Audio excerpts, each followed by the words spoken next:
கர்த்தர் நம்முடைய வாழ்க்கையில நம்முடைய குடும்பத்தின் மூலமாய் மகிமைப்படுவார். கர்த்தர் நம் மூலமாய் மகிமைப்படும் சரத்தால் மகிமைப்பட வேண்டும் என்று விரும்புகிறார். நம்முடைய ஊர்ல கர்த்தர் மகிமைப்பட வேண்டும் விரும்புகிறார். ஊர்ல நம்மை கொண்டு மகிமைப்பட வேண்டும் என்று விரும்புகிறார். நம்முடைய குணாதிசயத்தின் மூலமாய் கர்த்தர் மகிமைப்பட வேண்டும் என்று விரும்புகிறார். என்ன குணாதிசயம்? நேசம். Praise the lord. ஹல்லேலூயா. நம்ம வாழ்க்கையில நம்மை சரிப்படுத்தி கொண்டால் நிச்சயமாகவே கர்த்தர் நம்மில் மகிமைப்படுவார். தேவனுடைய நாமம் மகிமைப்படுவதற்கு தனியாக வருகிறதான காரியங்களிலே ஒன்று என்னவென்றால் காலதாமதம். ஆலயத்துக்கு வரும்பொழுது சரியான நேரத்துக்கு வந்தீங்கன்னா கர்த்தர் உங்கள் மூலமாய் மகிமைப்படுவார்.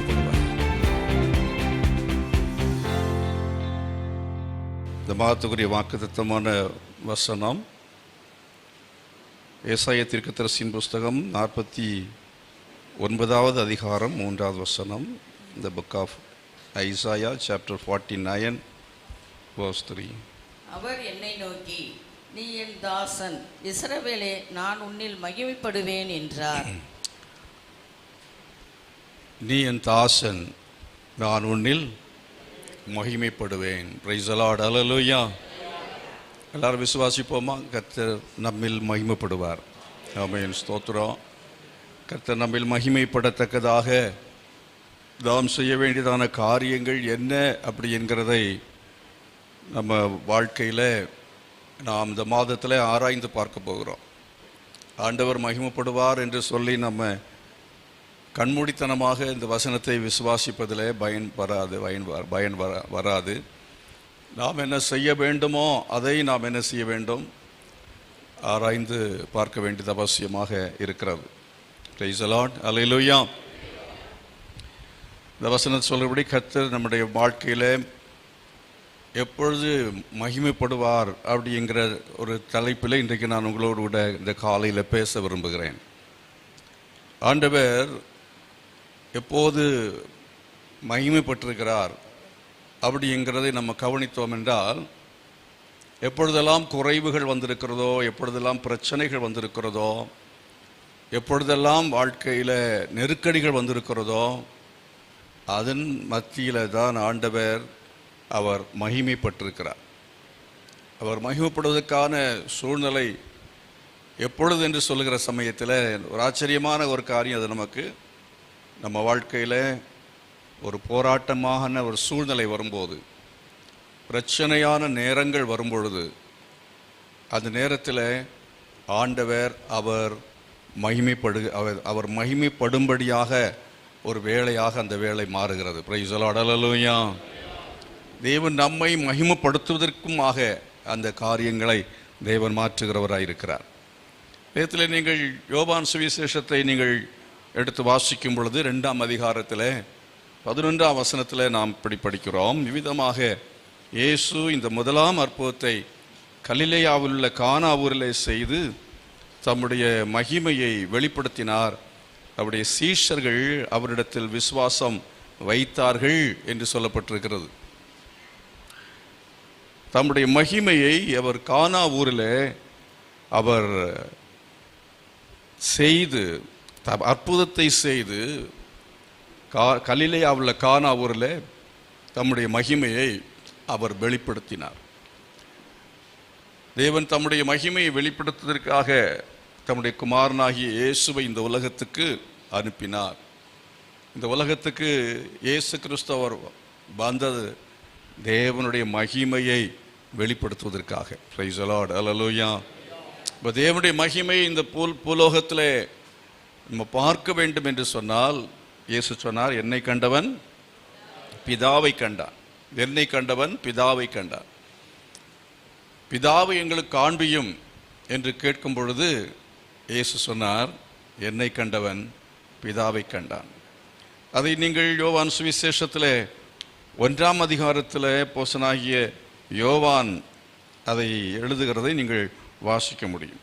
யோவான் சுவிசேஷம் 1ஆம் அதிகாரத்தில் நான் வாசிக்கும் பொழுது 14ஆம் வசனத்தில் படிக்கிறோம். அந்த வார்த்தை மாமிசமாகி கிருபையினாலும் சத்தியத்தினால் நிறைந்தவராய் நமக்குள்ளே வாசம் பண்ணினார். அவருடைய மகிமையை கண்டோம். அது பிதாவுக்கு ஒரே பேரானுடைய மகிமைக்கு ஏற்ற மகிமையாகவே இருந்தது என்று சொல்லப்பட்டிருக்கிறது. ஆகவே இயேசு கிறிஸ்துவில் தேவனுடைய மகிமையை நாம் பூரணமாய் பார்க்க முடிகிறது. மோசே ஒரு சமயத்தில் கேட்டான், உம்முடைய மகிமை எனக்கு காண்பிக்க வேண்டும், உம்முடைய முகத்தை எனக்கு காட்ட வேண்டும் என்று சொன்னான். அப்பொழுது ஆண்டவர் அவனை பார்த்து சொன்னார், யாரும் உயிரோடு இருக்க முடியாது, என்னை பார்க்க முடியாது, என்னை பார்த்து உயிரோடு இருக்க முடியாது என்று சொல்லி என் பின்பக்கத்தை நீ பார்ப்பாய் என்று சொல்லி ஆண்டவர் கடந்து போனார். நான் கடந்து போகும்போது என்னுடைய பின்பக்கத்தை பார்ப்பாய் என்று ஆண்டவர் சொன்னார் என்று சொல்லுகிற சமயத்தில் நாம் மோசேக்கு தேவன் தன்னை அவர் வெளிப்படுத்தினார் அப்படின்னு சொல்கிற சமயத்தில் அவருடைய முதுகைத்தான் வெளிப்படுத்தினார். உங்கள் எத்தனை பேர் தேவனை முழுமையாய் கண்டிருக்கிறோம் என்று சொல்லுகிறவர்கள்? அவருடைய மகிமையை, அவருடைய அறிவின் மேன்மை, அவருடைய வல்லமை, அவருடைய வல்லமையின் மேன்மை, இவைகளெல்லாம் சேர்ந்து அவருடைய மகிமை. இப்போ அவருடைய மகிமையை, அவரை பற்றியதான அந்த வெளிச்சம், இந்த க்ளோரி, அவரை பற்றிய வெளிச்சத்தை நாம் பூரணமாக எத்தனை பேர் நம்ம கண்டிருக்கிறோம், எத்தனை பேர் நம்ம பார்த்துருக்கிறோம்? ஒரு யானையை பார்க்கறது குருடர்கள்லாம் போனார்களாம். குருடர்கள்லாம் யானையை பார்க்க போகும்போது ஒருவன் காதை தொட்டு பார்த்தான். அவனால் காதை மட்டும்தான் தொட முடிந்தது. சிலர் தும்பிக்கையை மட்டும் தொட்டார்கள், சிலர் காலை தொட்டார்கள். காலை கண்டவன் சொன்னான், யானை தூண் போல் இருக்கிறது என்று சொன்னான். அதே போல காதை தொட்டவன் சொன்னான், யானை முரத்தை போல் இருக்கிறது என்று சொன்னான். அதே போல தும்பிக்கையை தொட்டவன் சொன்னான், யானை உலக்கையை போல இருக்கிறது என்று சொன்னான். இவர்கள் யாரும் யானை என்ன செய்யவில்லை, பார்க்கவில்லை, ஒரு பக்கத்தை தான் பார்த்தார்கள். அதே போல இந்த உலகத்திலே தேவனை முழுமையாக அறிந்தவர்கள் இந்த உலகத்தில் ஒருவருமே இல்லை. ஒருவரும் அவரை முழுமையாக என்ன செய்ய முடியாது, அறிந்து கொள்ள முடியாது. அவருடைய மகிமையை, அவரை பற்றிய வெளிச்சத்தை, வெளிப்பாட்டை முழுமையாக அவரை காண்பித்தால்னு சொன்னால் என்ன அர்த்தம்? என்ன, உம்மை நான் முழுமையாக அறிந்து கொள்ள வேண்டும், பார்த்து அறிந்து கொள்ள வேண்டும். உம்முடைய சத்தத்தை நான் கேட்டிருக்கிறேன், உம்மை பார்த்து நான் அறிந்து கொள்ள வேண்டும் அப்படி என்று அவன் கேட்கும் பொழுது ஆண்டவர் அவனுக்கு தன்னை முழுமையாய் காண்பிக்க முடியும். யாருக்கும் கர்த்தர் தன்னை முழுமையாய் மனுஷனுக்கு அவர் காண்பிக்கவே முடியாது. எல்லாருடைய அறிவும் குறைவுள்ளதாக இருக்கிறது. நம்முடைய இந்த கண்களால் நமக்கு இருக்கிற வெளிச்சத்தை கொண்டு நாம் அவரை முழுமையாய் காண முடியாது, புரிந்து கொள்ள முடியாது. இதை நம்ம என்ன செய்ய வேண்டும், அறிந்து கொள்ள வேண்டியது அவசியமாக இருக்கிறது. மோசேக்கு இருந்த வெளிப்படுத்தல் போல நிறைய பேருக்கு அந்த வெளிப்படுத்தல் இல்லை. அந்த மகிமை இன்னும் அதிகமாய் கண்டவன் இந்த யோவான். அதே போல் அப்போஸ்தலனாகிய பவுல். எல்லாரும் அந்த அறிவின் மேன்மையை நாங்கள் காண வேண்டும் என்று சொல்லி அதுதான் அப்போஸ்தலனாகிய யோவான் சொல்லும் பொழுது நாங்கள் கண்டதும் தொட்டதும் அப்படின்றெல்லாம் அவர் சொல்லுவார். 1 யோவானில் அதை சொல்லியிருக்கிறதை நீங்கள் வாசிக்க முடியும். 1 யோவானில் நீங்கள் 1ஆம் அதிகாரத்தில் வாசிக்கும் பொழுது 2ஆம் வசனம் சொல்லுகிறது, அந்த ஜீவன் வெளிப்பட்டது. அதாவது 1ஆம் வசனம், ஆதி முதல் இருந்ததும், நாங்கள் கேட்டதும், எங்கள் கண்களினாலே கண்டதும், நாங்கள் நோக்கி பார்த்ததும், எங்கள் கைகளினாலே தொட்டதுமாயிருக்கிற ஜீவ வார்த்தை உங்களுக்கு என்ன செய்கிறோம், அறிவிக்கிறோம். கண்டதும் கேட்டதும் தொட்டதுமாக பல அனுபவங்கள் இருக்கிறது. அவரை நாம் அறிந்து கொள்வதிலே பல அனுபவங்கள் இருக்கிறது. விதமாகத்தான் நாம் அவரை அறிந்து கொள்ள முடியும். ஆகினாலே இயேசு கிறிஸ்துவை மூலமாக நாம் அவரை முழுமையாய் அறிந்து கொள்ள முடிகிறது. தேவன் தன்னுடைய ஒரே பேரான குமாரனை அவருடைய மகிமையை வெளிப்படுத்துவதற்காக இந்த உலகத்தில் அனுப்பினார். அதே போல தான் அங்கு அதை மட்டுமல்ல, ஆண்டவர் ஒவ்வொரு குடும்பத்துக்குள்ள ஒவ்வொரு ஊர்லேயும் ஆண்டவர் அவருடைய மகிமையை வெளிப்படுத்தும்படியாய் விரும்புகிறார். பிரைஸ் தி லார்ட், ஹல்லேலூயா. கானா ஊரை கர்த்தர் தெரிந்து கொண்டு அந்த ஊரில் ஒரு அற்புதத்தை செய்து தன்னுடைய மகிமையை வெளிப்படுத்த வேண்டும் என்று அந்த கானா ஊரை தெரிந்து கொண்டது போல நாம் தங்கியிருக்கிற ஒவ்வொரு ஊரையும் அவர் தெரிந்து கொண்டு நேசித்து அதில் தன்னை வெளிப்படுத்த வேண்டும். அந்த ஊருக்கு தன்னை வெளிப்படுத்த வேண்டும், அந்த ஊரில் தன்னை மகிமைப்படுத்த தன் மகிமையை வெளிப்படுத்த வேண்டும் என்று சொல்லி கர்த்தர் இந்த சேலத்தில் அவர் தன் மகிமையை வெளிப்படுத்துவதற்காக இந்த ஸ்தலத்தையும் தெரிந்து கொண்டிருக்கிறார். கரங்களை வைத்து கர்த்தர் மகிமைப்படுத்தால் அல்லோயா. ஆண்டவர் ஒரு குடும்பங்களையும் அதற்காக தெரிந்து கொள்கிறவராக இருக்கிறார். ஆண்டவர் ஒரு குடும்பத்திலே தன்னுடைய மகிமையை வெளிப்படுத்த விரும்புகிறார். ஆண்டவர் ஒரு மனிதனுடைய வாழ்க்கையின் மூலமாக ஒரு மனிதனை தெரிந்து கொண்டு அந்த மனிதன் மூலமாக தன்னுடைய மகிமை என்ன செய்ய வேண்டும் விரும்புகிறார் என்றால் வெளிப்படுத்த வேண்டும் என்று சொல்லி விரும்புகிறார். கைகளை வைத்து சொல்ல, ஆண்டவர் என் குடும்பத்தில் உம்முடைய மகிமை வெளிப்பட வேண்டும், என் குடும்பத்தில் ஒரு அற்புதத்தை செய்யணும், என் வாழ்க்கையில் ஒரு அற்புதத்தை செய்யணும், என் குடும்பத்தின் மூலமாக ஆண்டவரே மகிமை குலைச்சல் உண்டாகக்கூடாது. கர்த்தாவே, என் குடும்பத்தில் உம்முடைய மகிமை வெளிப்படுவதற்கு நான் தடையாக இருக்கக்கூடாது. ஓ ஹல்லேலூயா. இந்த காரணத்தினாலேயும் ஆண்டவரே அலங்கோலங்கள் நடந்து விடக்கூடாது, ஒழுங்கீனங்கள் நடந்து விடக்கூடாது. ஆண்டவர் எல்லாம் சீராக சிறப்பாக இருந்தால் நீர் மகிமைப்படுவீர். ஆண்டவரே, நீர் மகிமைப்படுவீர், அதுக்காக என்னை சரிப்படுத்தும் என்று சொல்லி கேட்போம். இந்த கானா ஊரில் ஒரு கல்யாணம் நடந்தது. அந்த கல்யாணம் நடந்த போது இந்த கானா ஊர் கல்யாணத்தில் திராட்சரசம் குறைவுபட்டது என்று சொல்லப்பட்டிருக்கிறது. இப்போ திராட்சரசம் குறைவுனாலே, திராட்சரசம் என்பது ரொம்ப இனிப்பான ஒரு பானம், கசப்பல்ல, இனிப்பான பானம். அந்த இனிப்பான அந்த பானம் எல்லாரையும் சந்தோஷிக்க செய்யக்கூடியதான காரியமாக இருக்கிறது. நீங்கள் உன்னத பாட்டின் புஸ்தகத்தில் வாசிக்கிற சமயத்தில் அங்கே எவ்விதமாக வாசிக்க முடியும். உன்னத பாட்டின் புஸ்தகம் 1ஆம் அதிகாரத்தில் வாசித்து பாருங்கள். உன்னத பாட்டின் புஸ்தகம் 1ஆம் அதிகாரத்தில் 2வது வசனம், அவர் தமது வாயின் முத்தங்களால் என்னை முத்தமிடுவாராக, உமது நேசம் திராட்சரசத்தை பார்க்கிலும் இன்பமானது. Price the lord, hallelujah. இந்த அன்பு இருக்கிறதே, பாசம் இருக்கிறதே, அது திராட்சரசத்தை பார்க்கிலும் இன்பமானது. ஒரு குடும்பத்திலே கர்த்தர் எதிர்பார்க்கிறது அந்த நேசத்தை தான் எதிர்பார்க்கிறார். குடும்பத்தில் ஒரு மனிதனுடைய வாழ்க்கையில் எந்த ஒரு இடத்திலையும் ஊரிலே கர்த்தர் எதிர்பார்ப்பது அந்த தெய்வீக அன்பு, நேசத்தை தான் எதிர்பார்க்கிறார். திராட்சரசத்தை பார்க்கிலும் உமது நேசம் என்று சொல்லி இருக்கிறது. 3ஆம் வசனம் பாருங்க, உமது பரிமள தைலங்கள் இன்பமான வாசனை உள்ளவைகள், உமது நாமம் ஊற்றுண்ட பரிமள தைலமாக இருக்கிறது, ஆகையால் கன்னியர்கள் உம்மை நேசிக்கிறார்கள். பிரைஸ் தி லார்ட், ஹல்லேலூயா. கன்னியர்கள் என்று சொல்கிற சமயத்தில் அதாவது அவர்கள் வாழ்க்கைப்படாதவர்கள், கரைபடாதவர்கள். கன்னியர்கள் என்று சொல்கிற சமயத்தில் கரைபடாதவர்கள். உலகத்தோடு நாம் கரைபடாதபடிக்கு நாம் சுத்தமாக இருப்போம் என்றால், அதாவது உலகத்தின் நேசம் தேவனுக்கு விரோதமான பகை என்பதாக இயேசு சொன்னார். உலக சிநேகிதம் தேவனுக்கு பகை. அவை உலகத்தில் உள்ளதான அந்த நேசங்கள், ஆசா பாசங்கள், அவைகள் ஒன்றும் இல்லாதபடிக்கு ஒருவரையே மனதில் வைத்திருக்கு, அவரையே எதிர்பார்த்து கொண்டிருக்கிறதான ஒரு கன்னிகை. திருமணத்துக்கு முன்பு எனக்கு ஒருவர் உண்டு, அவருக்கு என் சரீரம், அவருக்கு நான் என்று சொல்லி தன் வாழ்க்கையை தூய்மையாய் காத்து எதிர்பார்த்து தன் வாழ்க்கையிலே ஒரு மணவாளன் வருவான் என்று சொல்லி தன்னை பாதுகாத்து வைத்திருக்கிற, தன் கற்பை பாதுகாத்து வைத்திருக்கிற ஒரு பெண்ணை போல, அது பெண்ணுக்கும் மட்டுமில்லை ஒரு ஆணுக்கும் பொருந்தும். பிரைஸ் தி லார்ட், ஹல்லேலூயா.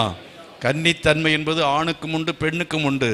கன்னித்தன்மையை காத்து கொண்டு அந்த ஒரு மனுஷனுக்காக, ஒரு மனுஷிக்காக எப்படி அவன் ஆயத்தப்படுவதற்காக இருக்கிறானோ, அதே போல நாமும் நம்முடைய மணவாளனுக்காக நம்முடைய இருதயத்தை சுத்தமாய் வைத்துக்கொண்டு உலகத்தில் கரைவிடாதபடிக்கு யார் அவர்கள் தங்களை கன்னிகைகளாக கன்னித்தன்மையை காத்தவர்களாக உலகத்தின் நேசத்துக்குள் விழுந்து விடாதபடிக்கு அவர்கள் உலகத்தின் ஆசா பாச இச்சைகளுக்குள்ளே சிக்கிக்கொள்ளாதபடிக்கு யார் இருக்கிறார்களோ அவர்கள்தான் அவரை நேசிக்க முடியும். Price the Lord. அல்லேலூயா.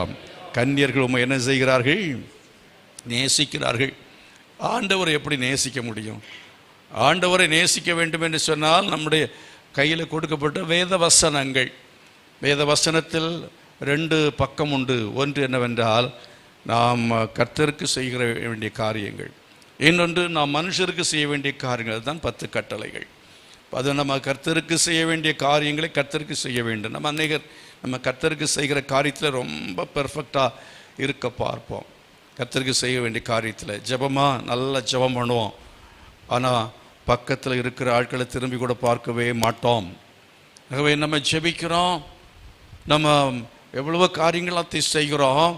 ஆனால் அதேவேளை நம்முடைய வாழ்க்கையில் நம்ம மனுஷருக்கு செய்ய வேண்டிய காரியங்கள், மனுஷருக்கு செய்ய வேண்டிய கடமைகள், மனுஷருக்கு அதாவது கணவனுக்கு செய்ய வேண்டிய கடமையை செய்யாதபடி ஒரு மனைவி நான் எப்போதும் ஜெபிக்கிறேன் என்று சொல்லி ஜெபித்து கொண்டிருந்து வீட்டில் செய்ய வேண்டியதான பிள்ளைகளுக்கு வேலைக்கு ஆகாரம் கொடுக்கவில்லை, கணவனுக்கு ஆகாரம் கிடைக்கவில்லை, கணவனுக்கு இன்னும் என்னென்ன விதமான தேவைகளெல்லாம் வேண்டுமோ அதெல்லாம் அவள் சரீரத்தால் அவள் கொடுக்கவில்லை என்று சொன்னால் நான் ஆண்டவரை நேசிக்கிறேன் அப்படி என்று சொல்வதில் அர்த்தமே கிடையாது. கர்த்தர் அந்த அன்பை ஏற்றுக்கொள்வதே இல்லை. கரங்களை வைத்து கர்த்தரை மகிமைப்படுத்துவா. ஹல்லேலூயா. அதனால கன்னியர்கள் உண்மை என்ன செய்கிறார்கள்? நேசிக்கிறார்கள். அதே போல் அடுத்த வசனம் சொல்லுகிறது, திராட்சரசத்தை பார்க்கிலும் உமது நேசத்தை நினைப்போம். பிந்தின பகுதியில் சொல்லப்பட்டிருக்கிறது, திராட்சரசத்தை பார்க்கிலும் உம்முடைய நேசத்தை நினைப்போம். உத்தமர்கள் உம்மை நேசிக்கிறார்கள், உத்தமர்கள் உம்மை நேசிக்கிறார்கள். ஆகவே இந்த பிளேம்லெஸ் பீப்புள், நாம் உத்தமர்களாய் இருப்போம் என்று சொன்னால், குற்றமற்றவர்களாக நம்ம இருப்போம் என்றால் அதுதான் அவ்விதமாக இருக்கிறவர்கள் தான் கர்த்தர் என்ன செய்ய முடியும்? நேசிக்க முடியும். கைகளை வைத்து ஆண்ட ஆண்டவரே, ஒரு உத்தமமாக நான் இருக்கணும். என் வாழ்க்கையில் என்ன போராட்டம் வந்தாலும் சரி, எவ்வளவு பிரச்சனைகள் வந்தாலும் சரி, உம்முடைய அன்பை நான் விட்டு விலகாதபடிக்கு அந்த அன்பில் நான் உறுதியாக இருக்கத்தக்கதாக கர்த்தாவே இந்த யோபுவை போல நான் உத்தமமாக இருக்க உதவி செய்வீராக. இன்னும் நீ உத்தமத்தில் நிற்கிறீரோ என்று மனைவி கேட்ட பொழுதும் அவன் தேவனை தூஷித்து ஜீவனை விட அவன் விரும்பவில்லை. அந்த துன்பத்திலும் அந்த கஷ்டத்தின் மத்தியிலும் அவன் தேவனை நேசிக்கிறவனாக இருந்தான், கர்த்தரை துதிக்கிறவனாக இருந்தான். அந்த விதமான ஒரு அனுபவத்தை கர்த்தர் நம்ம எல்லாருக்கும் தருவாராக. Praise the lord. ஹல்லேலூயா. இந்த விதத்தில் நீங்கள் இந்த உன்னத பாட்டின் புஸ்தகத்தில் நேசத்தை பற்றி அன்பை பற்றி நிறைய பார்க்கலாம். அதை நீங்கள் இந்த புத்தகத்தை படித்து என்ன செய்யுங்கள்? தெரிந்து கொள்ளுங்கள். ஆகவே ஆண்டவருடைய அந்த அன்பு, தேவனுடைய அந்த முகத்தை, அவருடைய மகிமையை ஆண்டவர் நமக்கு காண்பிக்க வேண்டும். கர்த்தருடைய மகிமையை தேவன் காட்ட வேண்டும் என்று சொல்லி விரும்புகிற ஆட்கள், அவருடைய வெளிப்படுத்தல் எனக்கு வேணும், கர்த்தர் என்னில் மகிமைப்பட வேணும், தேவன் என்னில் மகிமைப்பட வேண்டும் என்று சொல்லி கேளுங்க. ஆண்டவரே நீ என்ன செய்யணும்? மகிமைப்பட வேண்டும். ஓ ஹல்லேலூயா. எதனால் மகிமைப்படுவார்? கர்த்தர் நம்முடைய வாழ்க்கையில் நம்முடைய குடும்பத்தின் மூலமாய் மகிமைப்படுவார். கர்த்தர் நம் மூலமாய் மகிமைப்பட, நம்முடைய சரீரத்தால் மகிமைப்பட வேண்டும் என்று விரும்புகிறார். நம்முடைய குடும்பத்தின் மூலமாக நம்முடைய ஊரில் கர்த்தர் மகிமைப்பட வேண்டும் விரும்புகிறார். ஊரில் நம்மை கொண்டு மகிமைப்பட வேண்டும் என்று விரும்புகிறார். நாம் ஏதோ ஒன்றை செய்வதன் மூலமாக, அந்த நம்முடைய ஊருக்கு அவரை அழைப்பதன் மூலமாக கர்த்தர் மகிமைப்பட வேண்டும் என்று விரும்புகிறார். Praise the lord. ஹல்லேலூயா. நம்முடைய குணாதிசயத்தின் மூலமாக கர்த்தர் மகிமைப்பட வேண்டும் என்று விரும்புகிறார். என்ன குணாதிசயம்? நேசம். Praise the lord. ஹல்லேலூயா. இந்த லவ், அந்த அன்பில் என்னெல்லாம் பார்க்குறோம். 1 Corinthians 13ஆம் அதிகாரத்தில் நம்ம படிக்கிற சமயத்தில் அங்கே சொல்லப்பட்டிருக்கிறது, அன்புக்கு என்ன இல்லை? பொறாமை இல்லை. அன்பு தன்னை என்ன செய்யாது? புகழாது. அது என்ன செய்யாது? இருமாப்பாயிராது, அயோக்கியமானதை செய்யாது. ஆங்கிலத்தில் அதை படிக்கும் பொழுது இன்னும் ரொம்ப வித்தியாசமாக அதனுடைய அர்த்தங்களெல்லாம் சொல்லப்பட்டிருக்கிறதை பார்க்க முடியும். தமிழ் அது அவ்வளோ புரிகிறது இல்லை. அயோக்கியமானது சொல்லும் பொழுது அது ரூடு அப்படிங்கிற வார்த்தையை தான் கொடுக்கப்பட்டிருக்கிறது. தற்பொழிவை நாடாதென்ற நாட் செல்ஃப் சீக்கிங் அப்படிங்கிறதை அங்கே பார்க்க முடிகிறது. சினமடையாது, என்ன செய்யாது, சீக்கிரத்தில் சட்டுன்னு அப்படி கோபப்படுறது. அதுதான் ஆங்கிலத்தில் உள்ளதான டிரான்ஸ்லேஷன் சொல்லியிருக்கு. அது முன்கோபம். சினமடையாது, அதே போல் தீங்கு நினையாது, அதே போல் அநியாயத்தில் சந்தோஷப்படாமல் சத்தியத்தில் சந்தோஷப்படும், சகலத்தையும் தாங்கும். சகலத்தை என்ன செய்யும்? தாங்கும்னு சொன்னால் என்ன? தாங்கும் என்றால் ஒருவரை ஒருவர் அன்பினாலே ஒருவரை ஒருவர் என்ன செய்யுங்கள்? தாங்குங்கள் என்று சொல்லப்பட்டிருக்கிறது. உதவி செய்வதை குறித்து சொல்லி இருக்கிறது. அன்பினால் ஒருவருக்கு என்ன செய்யணும்? உதவி செய்ய வேண்டும், பெற்றோரை தாங்க வேண்டும், அதே போல் சபையை தாங்க வேண்டும், அதே போல் சகிக்கும். சகலத்தை என்ன செய்யும்? சகிக்கும்.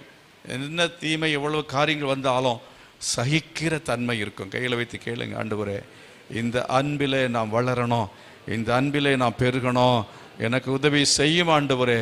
திராட்சரசத்தை பார்க்கிலும் முதநேசம் பெரியது. அந்த அன்பினால், அந்த அன்பு எனக்கு இருக்கும்னு சொன்னால் அந்த அன்பினால நீர் மகிமைப்படுகிறவர்.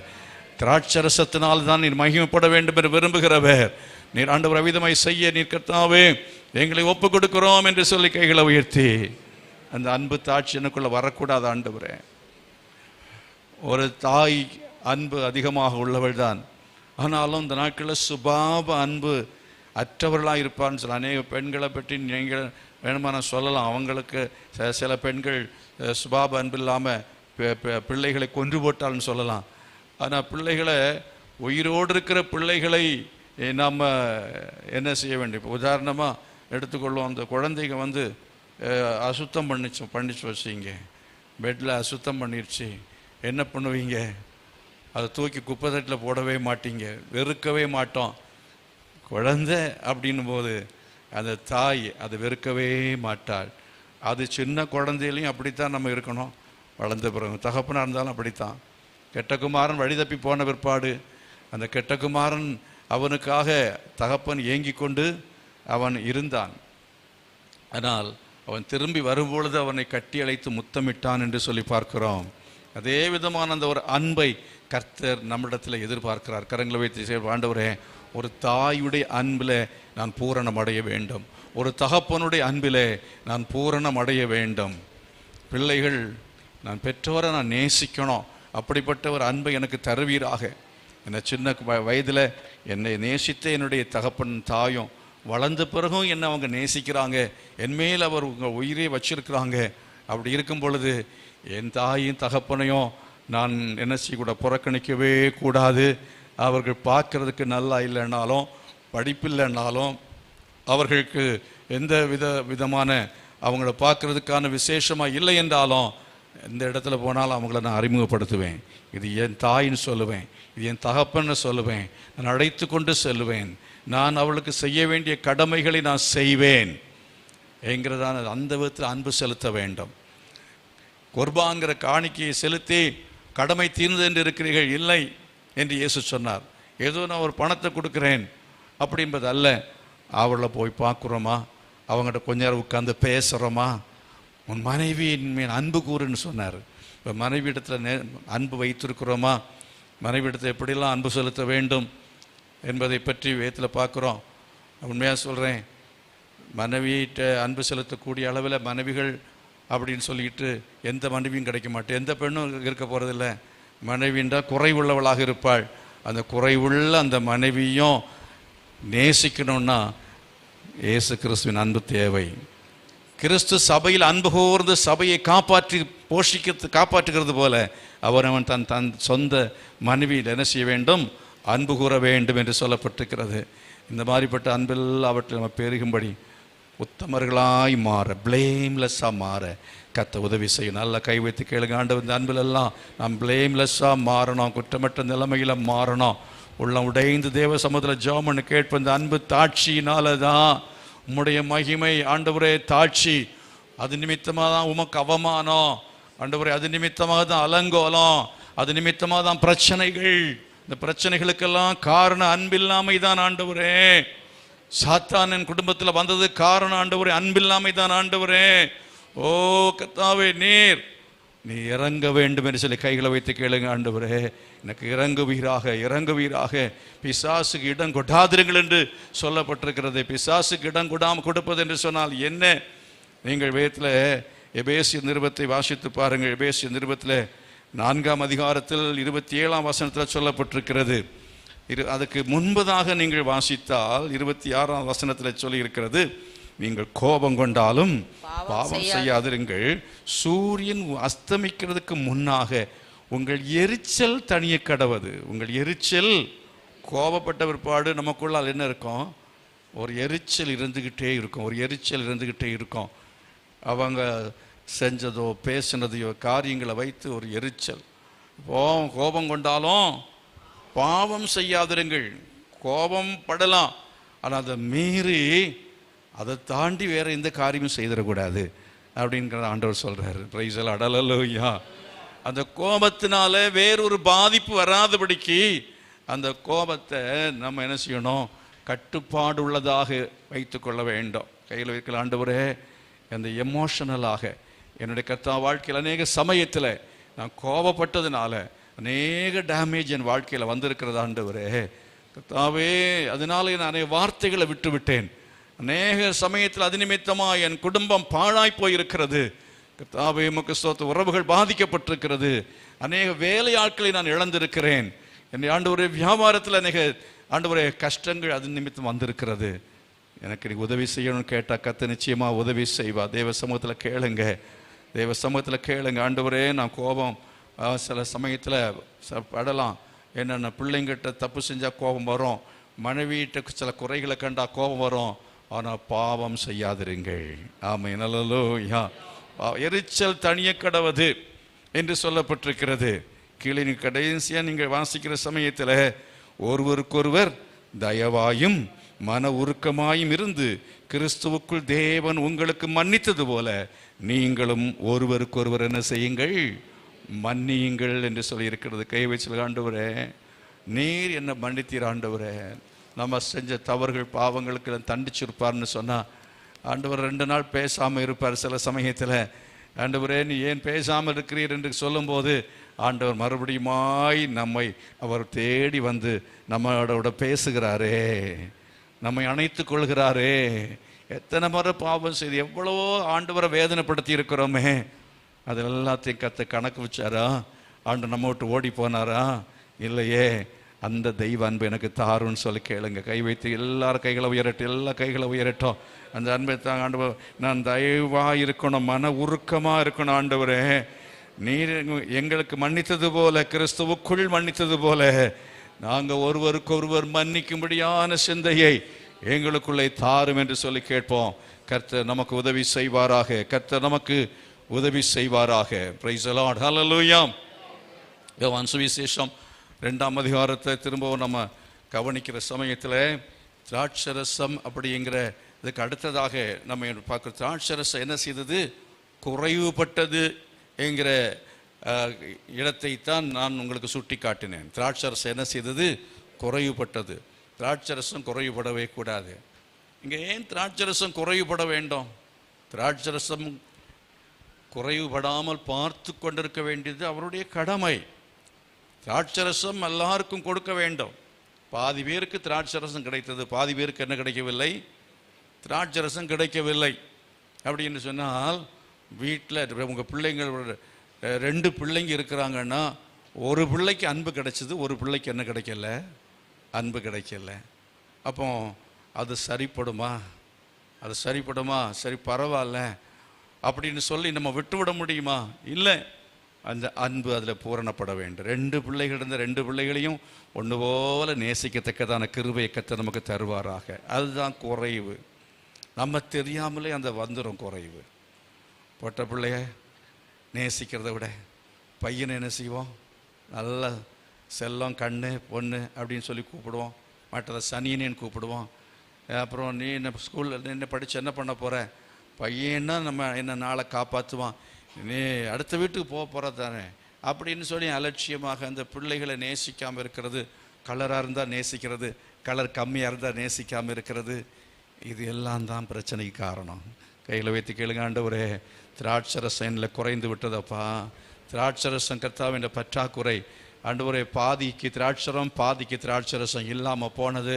இது ஆண்டவரே இதை நான் கவனிக்கணும், இதை நான் கவனிக்கணும், என் வாழ்க்கையில் கவனிக்கணும் ஆண்டவரே, என் வாழ்க்கையில் கவனிக்கணும். நல்ல வாய் திறந்து சொல்லி கேளுங்க, ஆண்டவரே இதை இதெல்லாம் நம்ம ஏதோ பிரசங்கத்தை அப்படியே கேட்டு அப்படியே போயிடக்கூடாது.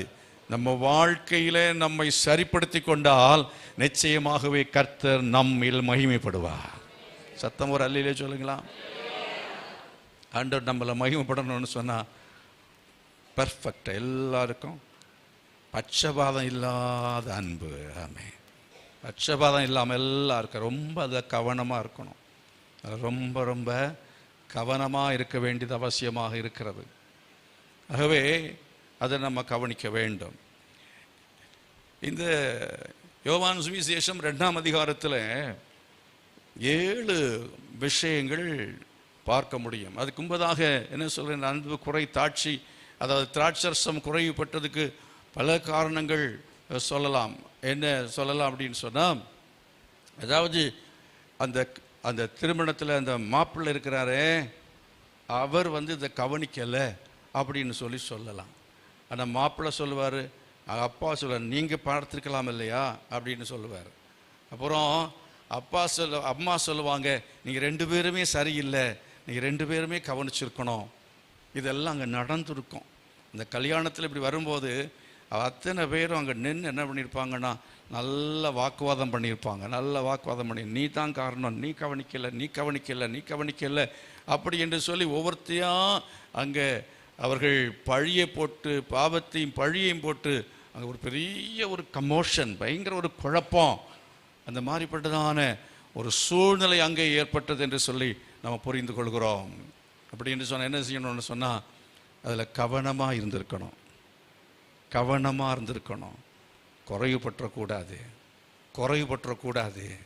நிறைவாக இருக்கணும். அப்படிங்கிறதுல கவனமாக இருக்கிறது. கேர்லெஸ்னஸ் அப்படிங்கிறதுக்கு பாருங்கள், அதுதான் சில சமயத்தில் விமான விபத்துக்கே காரணம். ஒருத்தருடைய கவனக்குறைவினால அந்த விமானத்தில் இருக்கிற 500 பேருவே காலி ஆகிடுவாங்க. ஒரு கவனக்குறைவினால ரயில்வே கேட்டை மூடாததுனால அந்த பஸ் அதை கிராஸ் பண்ணி போகிற பஸ்ஸில் இருக்கிற அத்தனை பேரும் இல்லைன்னா எத்தனை உயிர்கள் போய்விடுகிறது நம்முடைய கவனக்குறைவினால. நம்முடைய கவனக்குறைவு, மனைவி நேசிக்காதன கடைசி தூக்கு போட்டு நிற்பான். நீங்கள் சொல்லலாம், ஐயோ இப்படி தெரிஞ்சிருந்தா நான் அவனை பாசமாக வச்சுருப்பேனே சொல்லி என்ன பிரயோஜனம்? யோசித்து பாருங்க. பிள்ளைங்களை நேசிக்காதனால அவங்க வழி தப்பி போகும்போது அப்படி தெரிஞ்சிருந்தா நான் நேசித்திருப்பேனே, உட்கார்ந்து நான் பேசியிருப்பேனே அப்படின்னு நம்ம நினைக்கிறோம். ஒருத்தர் சொன்னார், நீங்கள் என்ன செய்யுங்க, பிள்ளைகளுக்கு சம்பாதிக்காதங்க, பிள்ளைகளை சம்பாதிங்க. பிள்ளைகளுக்கு சம்பாதிக்கிறது இல்லை, பிள்ளைகளை சம்பாதிங்க. அநேக பிள்ளைகளுக்காக நான் ஓடுறேன் செய்கிறேன்னு சொல்லி வெளிநாட்டில் போய் செய்வாங்க. அதுக்கு ஒரு உதாரணம் சொன்னார். வெளிநாட்டில் மனைவி வேலை செய்கிறா, அந்த தாய் வேலை செய்கிறா, பிள்ளையை பார்க்குறது இப்போ யாருன்னு சொன்னால் பாட்டி வீட்டை விட்டுட்டு அவங்க அங்கே போய் வேலை செய்கிறாங்க. ஆனால் ஒரு நாளில் அவளுக்கு அழைப்பு வந்தது, நீங்கள் சீக்கிரம் வா அப்படின்னு சொல்லி. அவள் அழைப்பு வந்தபோது அங்கே வீட்டில் அவளை அழைச்சிட்டு வராங்க ஏர்போர்ட்லேருந்து. அவளுக்கு ஒரு சந்தேகம், இங்கே வர சமயத்தில் அங்கே ஒரு டெட் பாடி வச்சுருக்கு, அவளுடைய குழந்தை மரித்த சடலமாக இருக்கிறது. ஏன்னா அது ஓடி அங்கே விளையாடி கடைசியில் பக்கத்தில் உள்ளதான கால்வாயில் விழுந்துச்சு. அப்படின்னா என்ன பிரயோஜனம்? இப்போது வெளியில் நாட்டில் போய் சம்பாதிச்ச என்ன பிரயோஜனம்? அந்த குழந்தைக்கா நான் சம்பாதிக்கிறேன்னு சொல்லி குழந்தை இல்லையே. அது அப்படின்னால நம்ம ரொம்ப ரொம்ப ரொம்ப ரொம்ப கவனமாக இருக்கணும். கையில் வைத்து கேளுங்க, ஆண்டவரே அன்பு செலுத்துவதில் நான் கவனமாக இருக்க உதவி செய்யும், அன்பு செலுத்துவதில் கவனமாக இருக்க எனக்கு உதவி செய்யும் என்று சொல்லி கேட்க வேண்டும்.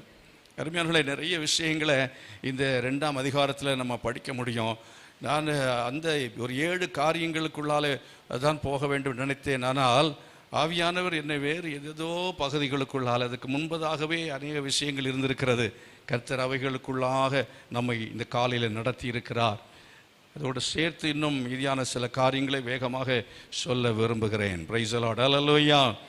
அதாவது இந்த யோவான் சுவிசேஷம் 2ஆம் அதிகாரத்தில் முதல் வசனத்தில் உள்ள முதல் வார்த்தையை கவனித்து பாருங்கள். முதல் வசனத்தில் முதல் வார்த்தையை கவனித்து பாருங்கள். என்ன சொல்லப்பட்டிருக்கிறது?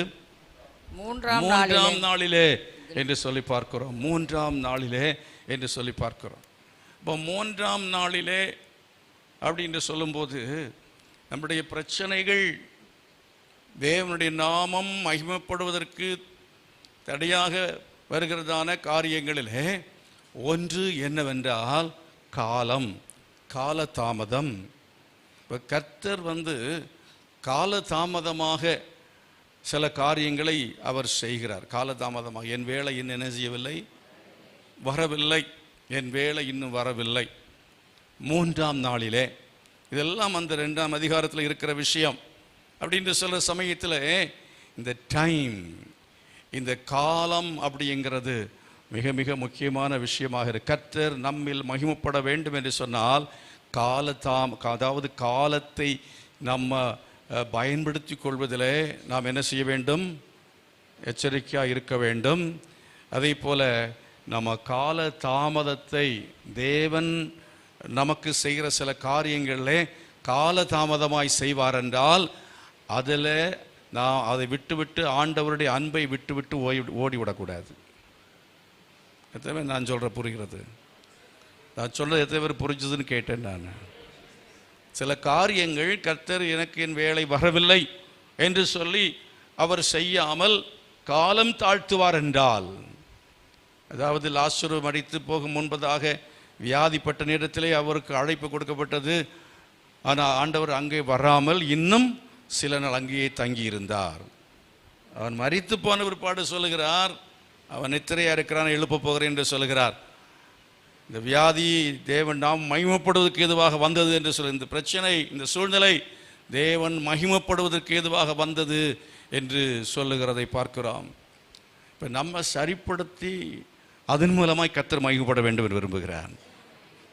ஒரு குறைவு, ஒரு பிரச்சனை வரவில்லை என்றால் நம்ம குடும்பத்தில் நம்மை ஆராய்ந்து பார்க்க மாட்டோம், நம்மை சுய பரிசோதனை செய்து பார்க்க மாட்டோம். ஏன் காலதாமதம் அப்படிங்கிறத பார்க்கணும். இங்கே இதில் நீங்கள் கவனிக்கிற ஒரு விஷயம் என்னென்னா, 3ஆம் நாளிலே அப்படின்னு சொல்கிறதே நான் அப்படியே யோசித்து பார்க்கும் பொழுது எவ்வளவு சரியாக கர்த்தர் அந்த 3ஆம் நாளில் 3 நாளைக்கு முன்னால் போயிருந்தாலும் வேஸ்ட், வேறு வேலையே இல்லை. இந்த மனுஷன் 3 நாளைக்கு முன்னாலே வந்திருக்கிறாரு. 3 நாளைக்கு முன்னாலே போய் சில ஆட்கள் கல்யாண வீட்டுக்கு வந்துடுவாங்க. பெரியப்பா வீட்டு கல்யாணம் 3 நாளைக்கு முன்னால் லீவ் போட்டுட்டு போய் அங்கே உட்காந்து குடும்பமாக போய் உட்கார்ந்தாங்கன்னா பெரிய பிரச்சனை ஆகிடும். அதுதான் பிரச்சனைகளுக்கு காரணம். தேவநாமம் மகிமைப்படவே படாது. ஏர்லியராக போனாலும் தேவநாமம் என்ன செய்யாது, மகிமைப்படாது.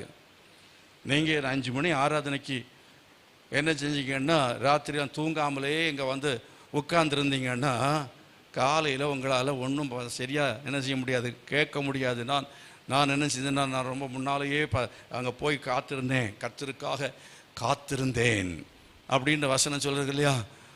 அந்த மாதிரி அந்த வசனத்தை கேட்டுட்டு அந்த வசனத்தை வாசித்துட்டு நானும் OMCL போய் காத்திருக்கிறேன்னு சொல்லி நீங்கள் 12 மணிக்கு வந்து காத்திருந்தீங்கன்னா என்ன? அதனால பிரச்சனை உங்கள் உடம்புக்கு சரத்து தான் வரும், தூக்கம் கெட்டதுனால. அதே நேரத்தில் சரியாக நீங்கள் சரியானபடி 5 மணி நேரத்துக்கு முன்னால் ஒரு 4:45 வந்தீங்கன்னா அது பிரயோஜனம் அர்த்தமானது. கரங்களை வைத்து கர்த்தரை மகிமைப்படுத்துவோம்.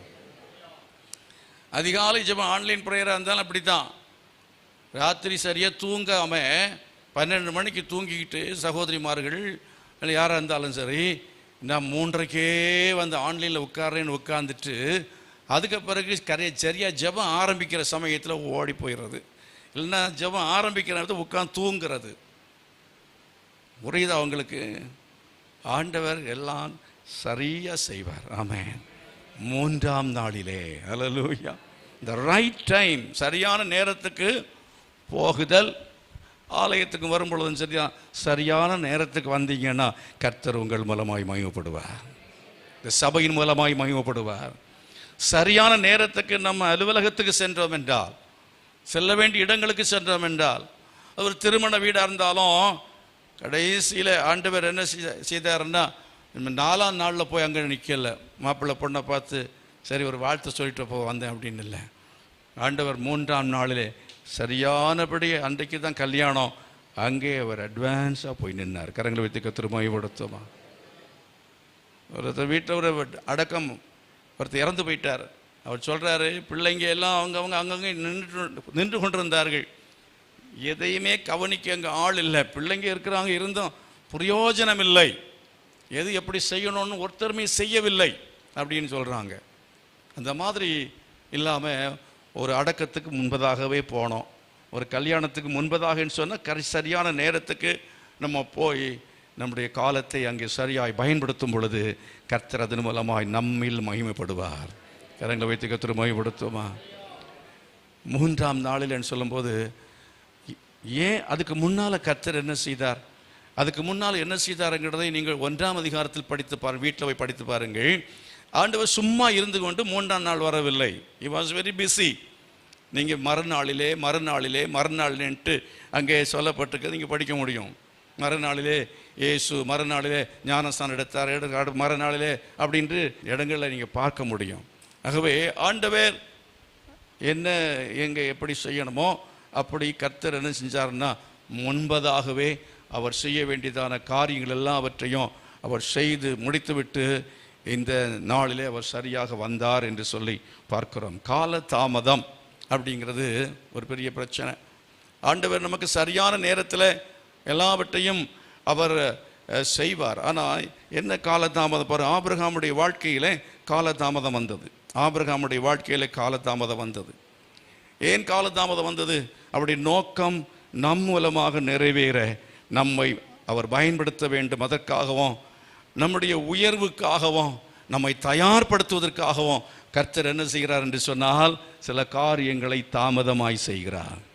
பிரைஸ் தி லார்ட், ஹல்லேலூயா. ஆகவே அதனுடைய நோக்கம் என்ன? நம்பிக்கையில் அவன் பொறுமை உள்ளவனாய் மாற வேண்டும். நம்பிக்கையில் பொறுமை, கர்த்தர் மேலே வச்சிருக்கிற நம்பிக்கையில் பொறுமை. கர்த்தர் செய்வார், கர்த்தர் செய்வார். கர்த்தருக்காக நான் பொறுமையுடன் என்ன செய்தேன்? காத்திருந்தேன். அவரன் பக்கமாய் செவி சாய்த்து எனக்கு பதில் தந்தார் என்று தாவீதெல்லாம் சொல்லுகிறானே, அதே போல கர்த்தருக்காக பொறுமையுடன் காத்திருக்கிற அனுபவம். அதுக்காக கர்த்தர் நம்முடைய நம்பிக்கையை அவர் சோதித்து பார்க்கிறார். நம்முடைய பொறுமை என்ன செய்கிறார்? சோதித்து பார்க்கிறார். இவனுக்கு சீக்கிரம் கொடுத்துட்டான், அவன் என்ன செய்வான்? என்னை விட்டு போயிடுவான். இல்லை அப்படின்னு சொன்னால் அவன் அந்த மாதிரி அவனுக்கு கொடுக்கறதுனால என்னன்னா அவன் கற்றுக்கொள்ள மாட்டான். அவன் நம்பிக்கையிலே உறுதி உள்ளவனாய் இருக்க முடியாது. நம்பிக்கையில் நம்ம உறுதி உள்ளவனாய் மாற்ற வேண்டும் என்றால் இப்படிலாம் கர்த்தர் நம்மை பழக்கப்படுத்த வேண்டியது அவசியமாக இருக்கிறது. பொறுமையிலே நம்மை பழக்கப்படுத்த வேண்டும் என்றால் ஆண்டவர் விதமாகலாம் நம்மை பழக்கப்படுத்த வேண்டியது அவசியமாக இருக்கிறது. ஒரு இளங்காளையை கொண்டு வந்து ஒரு பெரிய பாரம் உள்ளவான வண்டியை கழுத்தில் மாட்டினால் அது என்ன செய்யாது? சுமக்க முடியாது. இளம் பிராயத்தில் மனுஷன் நுகத்தை சுமக்கிறது நல்லது. ஆகவே நம்முடைய வாழ்க்கையிலே, நம்முடைய பிள்ளைகளுடைய வாழ்க்கையிலையும் சில காரியங்கள் உடனுக்குடன் நடக்காமல் தாமதமாகலாம். அப்படிலாம் ஆகிறதான காரணங்கள் என்னவென்றால் நம்மை கர்த்தர் நம்பிக்கையை சோதித்து பார்க்கிறார். நம்முடைய பொறுமையை கர்த்தர் என்ன செய்கிறார்? சோதித்து பார்க்கிறார். இன்னொரு காரியம், அவருடைய கற்றுக்கொள்கிறது எல்லாத்தையும் ஆண்டவர் அவசரப்படவே மாட்டார். நம்முடைய ஆண்டவர் அவசரப்படவே மாட்டார். கரங்களை வைத்து கர்த்தர் மகிமைப்படுத்துவோம். இங்கே குறைவு ஏற்பட்டது. இப்போ அம்மா வந்து என்ன சொல்கிறாங்க? தாய் மரியாள் சொல்கிறாங்க, என்ன இல்லை திராட்சரசம் இல்லை. உடனே கையை காலை உதறிட்டு, திராட்சரசம் இல்லையா, அப்படி இல்லையா அப்படின்னா படன்னு கையை காலை உதறிட்டு மயக்கம் போட்டால் விழுந்தார். சில அப்படி வந்துட்டுனா உடனே நினைஞ்சிருவோம், கையை காலை உதறிட்டு. ஆத்திரக்காரனுக்கு என்ன இல்லை? புத்தி இல்லை. ஆத்திரக்காரனுக்கு புத்தி மட்டு. நம்ம நிதானமாக இருக்கத்தக்கதாய் கர்த்தர் கிருபை செய்வாராக. அவசரப்படாமை எந்த ஒரு காரியமாக இருந்தாலும் சரி, மனைவி என்ன செய்யணும்?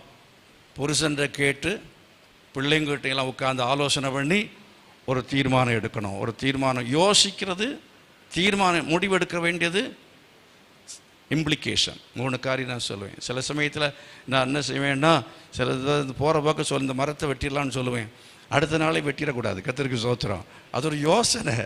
ஆனால் அது முடிவு எடுக்கணும்னு சொன்னால் அதுக்கப்புறம் உட்காந்து அது வெட்டினா நல்லா இருக்குமா, வெட்டினா அது பிரச்சனை வருமா, அது எப்படி, அது நல்லதா கெட்டதா, அப்படி உட்காந்து ஒரு கமிட்டியாக உட்காந்து தீர்மானம் நிறைவேற்றி முடிவு பண்ணிக்கிட்டு அதுக்கப்புறம் எக்ஸிக்யூஷன் பண்ண வேண்டியது அவசியம். அதே போல் தான் ஒரு பொண்ணை பார்க்க போகிறது, மாப்பிள்ளை பார்க்க போகிறது, எதுலையும் சரி நீங்கள் முந்திரி கொட்டைகளாக முந்திரக்கூடாது. கர்த்தருக்கு ஸ்தோத்திரம். என்ன செய்யணும்? அவசரப்படவே கூடாது. அவசரப்படக்கூடாது. நான் கேட்க வேண்டியது, மனைவி சொல்லணும், நான் புருஷன்கிட்ட கேட்டு சொல்கிறேன். புருஷன் சொல்லணும், என் மனைவிட்டையும் கேட்டுட்டு சொல்கிறேன்.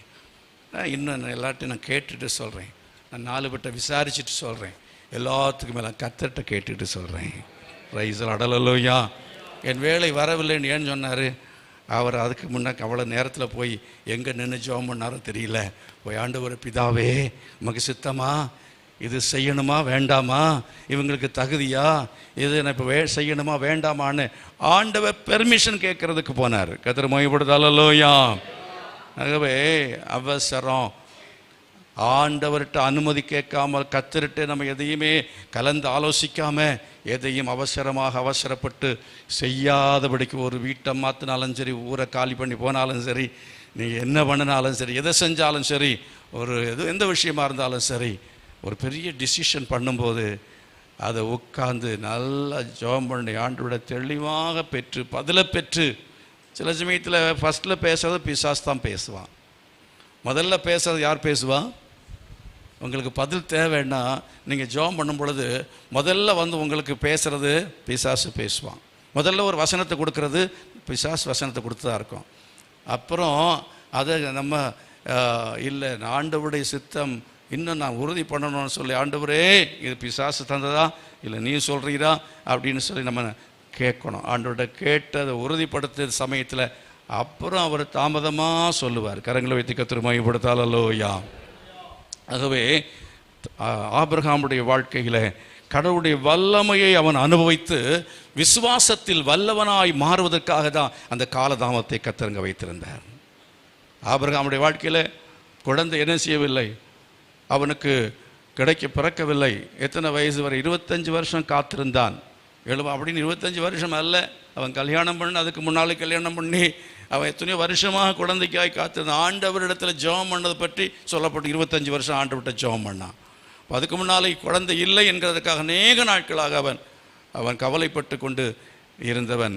ஆனால் கடவுளுடைய வல்லமையை ஆண்டவர் இந்த வயதானாலும் கற்பம் செத்து போனாலும் அதிலையும் அவர் கொடுக்க வல்லமை உள்ளவர் என்பதை அவனுடைய வாழ்க்கை நிரூபித்தார். ஆமென். அப்படிப்பட்டதான சில அற்புதங்களை நம்முடைய வாழ்க்கையில் செய்யும் பொழுது கர்த்தருடைய மகிமையை நம்ம காண்கிறோம். அவருடைய வல்லமையின் மூலமாக அவருடைய மகிமையை காண்கிறோம். கர்த்தர் அதன் மூலமாய் மகிமைப்படுகிறார், நம்மில் மகிமைப்படுகிறார். கரங்களை வைத்து கர்த்தரை மகிமைப்படுத்துவோமா? ஆபிரகாம் வாழ்க்கையில் அவன் மூலமாய் கர்த்தர் என்ன செய்தார்? மகிமைப்பட்டார் என்று சொல்லி நாம் பார்க்கிறோம். அதே போல் அன்னாருடைய வாழ்க்கையில் கவனித்து பாருங்கள்.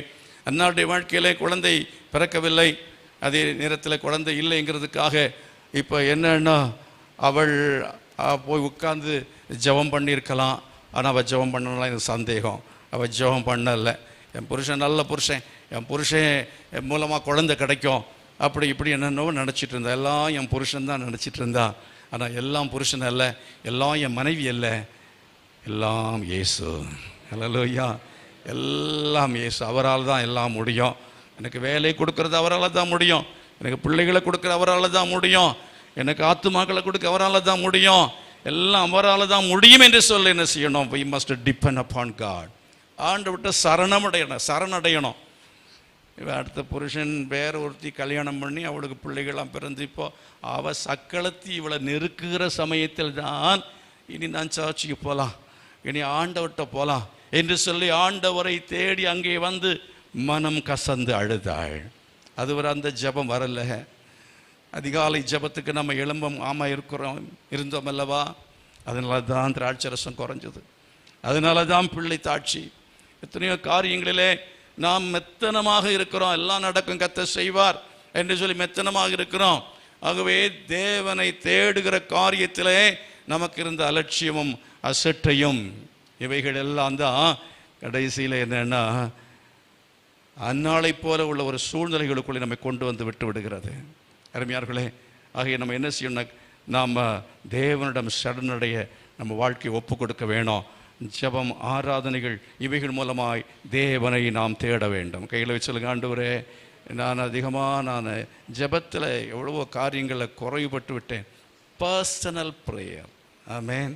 Personal prayer. ஜெபத்தை நடத்துறது என்று போய் சொல்லலை. இப்போ ஜெபத்தை நடத்தலை. ஜெபத்தை நடத்துகிற ஏலி அவன் பிடரி ஒடிஞ்சு செத்தான். அவன் பிள்ளைகள் ஒன்றும் சரியில்லாம போனாங்க. ஜெபத்தை நடத்துகிறதுனால நமக்கு என்னன்னு சொன்னால் தேவன் நம்ம மூலமாக மகிமைப்படுவார் அப்படின்னு சொல்கிறத விட நம்ம ஆண்டவரோடு எவ்வளோ நேரம் ஜெபம் பண்ணுகிறோமோ அதை பொறுத்து தான் கர்த்தர் நம் மூலமாய் மகிமைப்பட வேண்டும் என்று விரும்புகிறார். கரங்களை வைத்து தேவன்கிட்ட கேளுங்க, ஆண்டவரே, நான் ஜெபம் பண்ணணும், நான் தனியாக உட்கார்ந்து போராடி நான் ஜெபிக்கணும், எனக்கு உதவி செய்யும் என்று சொல்லி தேவ சமூகத்தில் நம்ம ஒப்பு கொடுத்து நம்ம ஜெபிக்க வேண்டியது அவசியமாக இருக்கிறது. இன்னும் ஒரு விஷயத்தை மட்டும் லேசாக சொல்லி நான் நிறைவு செய்யலாம் என்று நினைக்கிறேன். மீதுள்ள காரியத்தை எல்லாவற்றையும் தலைப்புகளை வேண்டுமென்றால் சொல்கிறேன். 7 காரியங்கள் இருக்குது. என்னென்ன? ரெண்டாவது என்ன அப்படின்னு கேட்டிங்கன்னா, அங்கே கானா ஊரில் இயேசுவினுடைய தாய் அழைக்கப்பட்டிருந்தாள். அதே போல் இயேசு அழைக்கப்பட்டிருந்தார், சீஷர்கள் அழைக்கப்பட்டிருந்தார்கள், உறவினர்கள் அவர்கள் அழைக்கப்பட்டிருந்திருப்பார்கள். அதே போல் வேலைக்காரர், இன்னும் பந்தி விசாரிப்புக்காரர் என்று ஒரு வித்தியாசமான பலவிதமான மக்கள் ஒரு கூட்டம் அங்கே இருந்தது. மக்கள் கூட்டம். தேவன் அதாவது நம்முடைய வாழ்க்கையிலே மகிமைப்பட வேண்டும் என்று விரும்புகிறார். மக்கள் கூட்டத்தை சமாளிக்கணும். மக்கள் கூட்டத்தை சமாளிச்சிட்டோம்னா தேவன் நம்மில் மகிமைப்படுவார். ஆண்டவரை சமாளிச்சிடலாம், ஆனால் அந்த மனுஷர்களை சமாளிக்கிறது ரொம்ப ரொம்ப கஷ்டம். இந்த மனுஷர்களை நம்ம சமாளிக்க கற்றுக்கொண்டோம் என்றால் நிச்சயமாகவே அதன் மூலமாய் கர்த்தர் மகிமைப்படுவார். நான் சொன்ன எத்தனை பேர் புரிஞ்சுக்கிட்டீங்கன்னு தெரியல. எத்தனை பேர் புரிஞ்சுக்கிட்டீங்க? நம்முடைய உறவினர்கள், நண்பர்கள், அயலத்தார்கள், அதாவது அயலகத்தாருடைய நட்புகள், உறவுகள், அவங்களுடைய கனெக்ஷன், தொடர்பு, இவைகள் எல்லாவற்றையும் நம்ம பராமரித்து வளர்த்துட்டு வந்தால் தான் இன்விடேஷன் கொடுத்தா 4 பேர் வருவான். செத்து போனாலும் 4 பேர் வருவான். இப்போ நம்மக்கிட்ட பேங்கில் பணம் இருக்குது. இப்போ நம்ம ஸ்விக்கியில் ஆர்டர் பண்ணால் வீட்டில் சாப்பாடு வரும். இதெல்லாம் நம்ம அப்படி சாப்பிட்டு கொளுத்துட்டு வீட்டுக்குள்ளே இருந்தாலும் செத்து போனால் கூட இவனுக்கும் தெரியாது. சோத்திரம். ஆனால் எவனுக்குமே நமக்கு தெரியாது. எவனும் வரவும் மாட்டான். கடைசியில் முனிசிபாலிட்டிக்காரன் தூக்கிட்டு போயிட்டு வரக்கூடாது. அதனால் கனெக்ஷன், உறவுகளுடைய கனெக்ஷன், கான்டாக்ட் அப்படிங்கிறது ரொம்ப ரொம்ப முக்கியமாக இருக்கிறது. அந்த உறவுகளை பராமரிக்கத்தக்கதான கிருபையை கர்த்தர் தரணும். எத்தனை பேர் விரும்புகிறீங்க? உறவுகளை நான் பராமரிக்கணும் ஆண்டவரே. ஒரு செடியை வளர்த்துறது மாதிரி தான், ஒரு தோட்டத்தை வச்சு வளர்த்துறது மாதிரி தான், இன்னும் பயிரை வளர்த்துறது போல் நம்முடைய உறவுகளை நம்ம வளர்த்தோம். அது நிறைய பூச்சி வரும், பல பிரச்சனைலாம் வரும். அப்பப்போ மருந்து அடிக்கணும், உரம் போடணும், கொஞ்சம் வேலை செய்யணும். இல்லைன்னா சொந்தம் இல்லை. அவங்க வீட்டு கல்யாணத்துக்கு நம்ம போனால் நம்ம வீட்டு கல்யாணத்துக்கு என்ன செய்ய வருவாங்க. அவங்க வீட்டு சாவுக்கு போனால் நம்ம வீட்டு சாவுக்கு என்ன செய்வாங்க, வருவாங்க. இல்லை அப்படின்னு சொன்னால் புலம்பலாம், கல்யாணம் ஆனால் யாருமே எதுவுமே கவனிக்கவில்லை, என் வீட்டில் வந்து கவனிக்கிறதுக்கு யாருமே இல்லையே. நீ எப்படி அவங்களோட கூப்பிட்ட, எப்படி அவங்களோட தொடர்பு வச்சுருந்த, நீ அவங்க வீட்டில் போய் உதவி செஞ்சியா அப்படிங்கிறது தான் இங்கே பிரச்சனை. அதனால நாம் நம்முடைய உறவுகளை என்ன செய்யணும்னா பேணி காக்க வேண்டும். அது மிக அவசியமான விஷயமாக இருக்கிறது. அடுத்தது இந்த மீதி உள்ள காரியங்கள் எல்லாத்தையும் நிறைய சொல்லிக்கிட்டே போகலாம். அதாவது யாக்கோபின் நிறுவத்தில் 2ஆம் அதிகாரத்தில் 1ஆம் வசனம் இப்படி சொல்லுகிறது, என் சகோதரரே, மகிமையுள்ள நம்முடைய கர்த்தராகிய இயேசு கிறிஸ்துவின் மேலுள்ள விசுவாசத்தை பட்சபாதத்தோடே பற்றி கொள்ளாதிருப்பீர்களாக. எப்படி என்றால், பொன்மோதிரமும் மினுக்குள்ள வஸ்திரமும் தரித்திருக்கிற ஒரு மனுஷனும் கந்தையான வஸ்திரம் தரித்திருக்கிற ஒரு தரித்திரனும் உங்கள் ஆலயத்தில் வரும்போது, மினுக்குள்ள வஸ்திரம் தரித்த உன்னை கண்ணோக்கி நீர் இந்த நல்ல இடத்தில் உட்காரும் என்றும், தரித்திரனை பார்த்து நீ அங்கே நில்லு அல்லது இங்கே என் பாதப்படி உட்காரு என்று நீங்கள் சொன்னால், பட்சபாதம் உள்ள உங்களுடைய அன்பு எப்படி பட்சபாதம் உள்ளது. ஆகவே நம்ம மக்களுக்கு மதிப்பளிக்கணும். ஜாதி வித்தியாசத்தை பார்க்கறது, உயர்ந்தவன் தாழ்ந்தவங்கிற பார்க்கறது, இப்படிப்பட்ட காரியங்களினாலே நம்ம ஆட்களை பேதகம் பண்ணி வித்தியாசமான நிலைமையிலே நான் நடத்துவோம் என்று சொன்னால் அதனாலே பாதிப்பு வரும். ரைசலாடலலோயா, அதனாலே அங்கே பிரச்சனைகள் வரும். தேவ நாமம் மகிமைப்படத்தக்கதாக கர்த்தர் நமக்கு பட்சபாதம் இல்லாமல் எல்லாரும் என்ன செய்யணும், ஒன்றாக மதிக்கணும், ஈக்குவல் லெவலில் மதிக்கணும். கைவிட சொல்லுங்க, ஆண்டவரே எல்லாரும் நான் ஒன்று போல் நடத்தணும். ஒரு கல்யாண வீட்டுக்கு வர்ற விஷயத்தை ஒருத்தர் வந்தாலும் சரி, நம்ம வீட்டுக்கு ஒருத்தர் வந்தாலும் சரி, அதாவது அப்பா அம்மா வீட்டிலேருந்து வந்தால் கவனிக்கிறது வேறு விதம், மாமனார் வந்தால் அது வேறு விதம். அதுதான் இந்த மாதிரி எல்லாம் இல்லாமல் எல்லாரையும் ஒன்று போல் நடத்தணும், உயர்வாக நடத்தணும். அதுக்கு வேண்டிய கிருபையை கர்த்தர் தரும்படிய தேவ சமூகத்தில் கேளுங்க. கர்த்தர் நமக்கு என்ன செய்வார், உதவி செய்வார். அதை போல லூக்கா சுவிசேஷம் 2:14 நம்ம படிக்கிறதான சமயத்தில் சடுதியில தூதனோடு பரமசேனின் திரள் வந்து தேவனை புகழ்ந்து, உன்னதத்தில் இருக்கிற தேவனுக்கு மகிமையும் பூமியிலே சமாதானமும் மனுஷர் மேல் பிரியமும் உண்டாவதாக என்று சொல்லி, மனுஷர் மேலே பிரியமாக இருக்கணும், அன்பாக பேசணும், ரூடாக பேசக்கூடாது. அதெல்லாம் தான் ஆண்டவர் எதிர்பார்க்குற. நம்மில் மகிமைப்பட வேண்டும் என்றால் அன்பாக பேசணும், பிரியமாக பேசணும். அப்படி பேசத்தக்கதாக கர்த்தர் உதவி செய்வாராக. ஆமென், அல்லேலூயா. பிள்ளைங்கிட்ட அன்பாக பேசணும், புருஷங்கிட்ட அன்பாக பேசணும். ஒருத்தர்கிட்ட நம்ம அன்பாக கடும் சொல்ல என்ன செய்விடுங்கள், விட்டு விடுங்கள். மனுஷோட பிரியமாக நடந்து கொள்ள. அதை பற்றி நிறைய அப்படி பேசிக்கிட்டே போகலாம். மேபி இந்த நெக்ஸ்ட்டு வர நாட்களில் நான் அதை பேசுகிறேன் என்றால் நீங்கள் யூடியூப்பில் தொடர்ந்து நீங்கள் கவனிங்கள். மீதி உள்ள காரியங்களை நம்ம பின்னால் என்ன செய்ய போகிறோம், பார்க்க போகிறோம். 3வது, நாம் எதிர்பாராத உதவியை நம்மிடத்தில் கேட்பவர்களுக்கு பதில் கொடுப்பதில் தேவ நாமம் நம்மில் மகிமைப்படுகிறது. அதே போல் பொறுப்புகள் நம்மில் வைக்கப்படும் சூழ்நிலைகள் அவைகளை எப்படி திறமையாக செய்கிறோம் என்பதில் தேவன் நம்மில் மகிமைப்படுகிறார். 5வது, சுய மகிமைக்காக விளம்பரம் நோக்கமில்லாமல் இருக்கும்போது நம்முடைய செய்கிற காரியங்களை நம்ம சுய மகிமைக்காக எதையும் செய்யாமல், நம்ம விளம்பரம் அதுக்கு பின்பு செய்தவன் விளம்பரப்படுத்தி கொள்ளாமல் இருக்கும் பொழுது, அது 2:9 படிக்கிறோம். அதுக்கு முன்னால் உள்ளது 2:5 உள்ள விஷயம். அதே போல் விமர்சனங்கள் வந்தது. அந்த 2:10 விமர்சனங்கள், அந்த விமர்சனங்களுக்கு பதிலளிக்காமல் இருக்கும்போது, விமர்சனங்களுக்கு பதிலளிக்காமல் இருக்கும் பொழுது கர்த்தர் நம்மிலே மகிமைப்படுவார். அதே போல் 2:11 படிக்கும் பொழுது, சமுதாயத்தின் பிரச்சனைகளிலே மனதை திருப்பி சரீர சமுதாய சேவைகளில் மட்டும் கவனம் செலுத்தாமல் சீஷர்களை உருவாக்கி ஆத்ம ஆதாயம் செய்ய, ஆத்ம சேவை செய்ய, இந்த ஸ்பிரிச்சுவல் சர்வீஸ், சோசியல் சர்வீஸ் அல்ல, அது அந்த காரியத்தில் லட்சியம் தவறாமல் இயேசு இருந்தார். கரங்களை வைத்து கர்த்தர் மகிமைப்படுத்தால். அல்லேலூயா. அதெல்லாம் விளக்கமாக பார்க்குறதுக்கு நம்ம நேரம் இல்லை, நேரம் முடிந்துவிட்டு அதிகமாக ஆகிவிட்டது. எல்லா தேவ சமூகத்தில் எழுமி நின்று கேட்டதான அந்த வசனத்துக்கு நம்மை முற்றிலுமாய் ஒப்பு கொடுத்து நம்ம ஒரு 2 நிமிஷம் ஜெபிக்க போகிறோம். ஆமென், ஹல்லேலூயா. எல்லாம் கைகளை உயர்த்தி ஆண்டவர் சமூகத்தில் சொல்லுங்க, ஆண்டவரே என்னில் நீர் மகிமைப்படுவீராக. சத்தமாக சொல்லுங்க, என்னில் நீர் மகிமைப்படுவீராக, என்னில் நீர் மகிமைப்படுவீராக.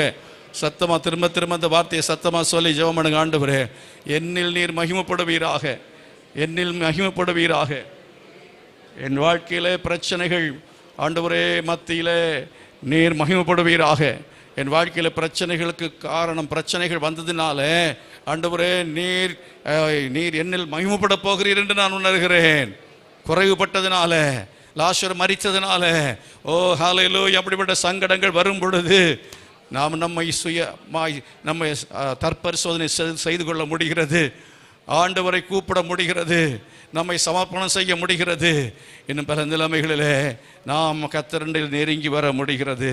கைகளை வைத்தெல்லாம் சொல்லுங்க, ஆண்டவரே என்னில் மகிமைப்பட வேண்டும் என்று சொல்லி விரும்பி இந்த காலையில் என்னோடு கூட பேசின வார்த்தைகளுக்காக உமக்கு ஸ்தோத்திரம் ஆண்டவரே, உமக்கு ஸ்தோத்திரம் ஆண்டவரே, உமக்கு ஸ்தோத்திரம் ஆண்டவரே.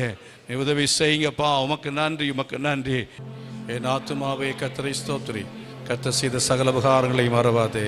ஆமென். நம்முடைய கர்த்தராகிய இருக்கிற இயேசு கிறிஸ்துவின் கிருபையும் பிதாவாகிய தேவனுடைய அன்பும் பரிசுத்த ஆவியானுடைய அந்யோன்யைக்கும் சமாதான பாதுகாவலும் நம் அனைவரோடும் சகல பரிசுத்தவான்களோடு கூட இன்னும் நிலைத்திருப்பதாக.